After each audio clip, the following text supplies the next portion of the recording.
បើសិនជាអ្នកជាមនុស្សដែលកំពុងតែនិយាយពាក្យថាពេលនេះខ្ញុំសល់អ្វីទៀតសូមអ្នកមើលវីដេអូនេះខ្ញុំសូមបង្ហាញបុរសម្នាក់ដែលគាត់គឺជាក្មេងកំព្រាម្នាក់ហើយគាត់ត្រូវគេយកទៅចិញ្ចឹមនៅក្នុងគ្រួសារក្រីក្រមួយដែលរស់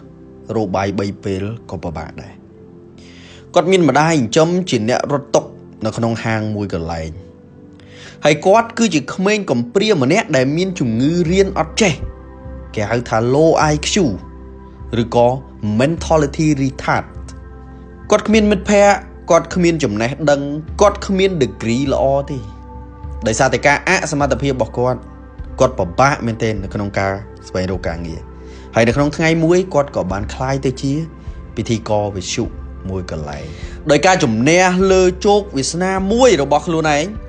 ដោយតែងពាក្យថា it is possible វាអាចទៅរួច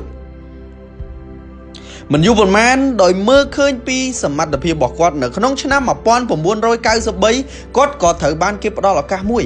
ឲ្យក្លាយទៅជាម្ចាស់កម្មវិធីគេហៅថា host show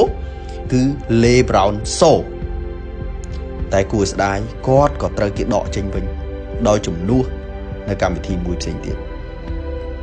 ការងារក៏បាត់បង់ show ក៏ត្រូវបរាជ័យម្ដាយក៏ត្រូវស្លាប់នៅពេលនោះទៀតតែដោយសារតែគាត់មិនមែនជាមនុស្សបោះបង់ទោះជាគាត់មានសតិមិនល្អក៏ដោយក៏នៅតែចងចាំពាក្យមួយម៉ាត់សម្រាប់ខ្លួនឯងនិយាយដដែលនោះគឺវាអាចទៅរួចហើយថ្ងៃមួយរឿងមួយនេះក៏បានកើតឡើង And I'm saying to you, what if all of us took that attitude after we face a rejection and a no, or we have a meeting and no one shows up, or somebody say you can count on me and they don't come through? What if we have that kind of attitude? The car's repossessed. Nobody believes in you. You've lost again and again and again. The lights are cut off. But you're still looking at your dream, reviewing it every day and say to yourself, it's not over until I win.